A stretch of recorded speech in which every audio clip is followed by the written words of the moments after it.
Hello. Hello भाभी, माँ की तबीयत बहुत ज़्यादा ख़राब है। प्लीज़ एक बार भैया से बात करा दो। नहीं, वो तो यहाँ पे नहीं है। 3-4 दिन के लिए बाहर गए आउट ऑफ इंडिया। क्या हो गया?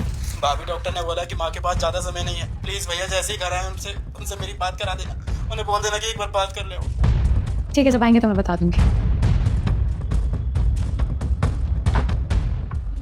कौन था कॉल पे?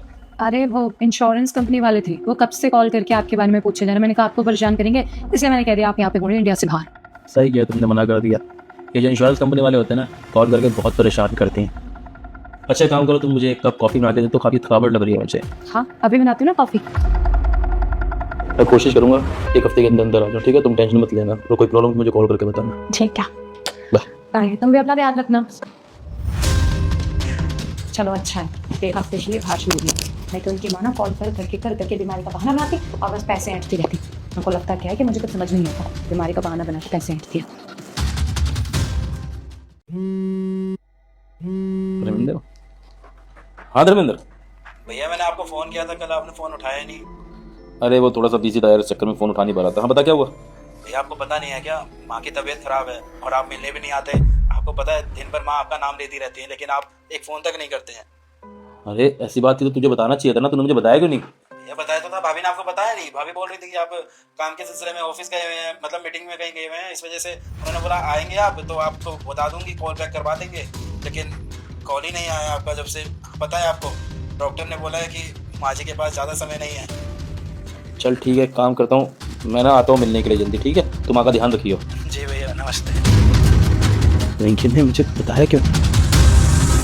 अरे आ गए आप बैठो, मैं आपके लिए कॉफी बना के लाती हूँ। नहीं कॉफ़ी नहीं पीऊंगा मैं। अच्छा एक बात बताओ यार, काफ़ी टाइम से माँ का कॉल नहीं है, तुम्हारी बात हुई थी क्या माँ से? सॉरी। छोड़ो, मैं माँ को कॉल ही कर लेता हूँ ना। अरे विनय, क्या जरूरत है कॉल करने की? और वैसे भी अगर कोई दिक्कत होती माँ जी को तो वो खुद कॉल कर लेते ना आपको। तुम इतना टेंशन मत लिया करो, तुम बस अपने काम पे ध्यान करो, रेस्ट करो। बाहर से आओ अभी। नहीं यार, मेरा मन नहीं मान रहा, काफ़ी टाइम आगे माँ से बात नहीं, मैं कॉल कर ही लेता हूँ। नहीं विनय, तुम कॉल नहीं करोगे तो तुम्हें मेरी कसम है, समझ आई? वो मैं तुम्हें बताना भूल गई, धर्मेंद्र से बात हुई थी मेरी ना, तो वो बता रहा था कि मम्मी जी बिल्कुल ठीक है और बिल्कुल फिट है, फाइन है। तुम कॉल करने की कोई जरूरत नहीं, समझ आई? मेरे से बुरा कोई नहीं होगा तुमने कॉल करी तो। क्यों ना करो कॉल? और तुम इतना घबरा क्यों रही हो? मैं कहाँ घबराई हुई हूँ? ऐसा तो नहीं तुम मुझसे कुछ छुपा रही हो? मैंने आज तक कभी तुमसे कुछ छुपाया है क्या जो अब छुपाऊंगी? तुम्हें क्या लग रहा है मुझे कुछ पता नहीं चलेगा? मुझे सब पता चल चुका है जो तुम मेरे पीठ पीछे करती हो। मैंने बस इसलिए किया ऐसा कि मैं तुम्हें टेंशन भी नहीं देख सकती, और अगर तुम गांव चले गए अपनी माँ के पास तो मैं कैसे रहूंगी इस घर के अंदर?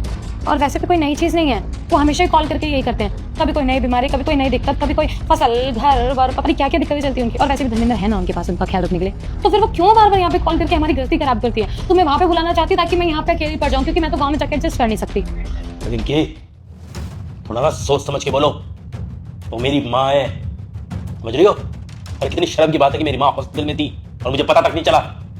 खुद ही सोचो तुम, मेरी माँ हॉस्पिटल में थी, अगर कुछ हो जाता उसे तो क्या मैं अपने आप को माफ कर पाता? अगर मेरी माँ को कुछ हो जाता ना रिंकी, तो तुम सोचो कि मैं तुम्हारे साथ रहता? कभी नहीं, छोड़ देता तुम्हें मैं। नफरत करता तुमसे, नफरत। अरे मैं पछता रहा हूँ कि मैंने कैसी लड़की से शादी कर ली, तुम्हारी जैसी छोटी सोच वाली लड़की से। अच्छा, मतलब तुम्हारे लिए तुम्हारी माँ और भाई इंपॉर्टेंट है और मैं कुछ भी नहीं हूँ क्या?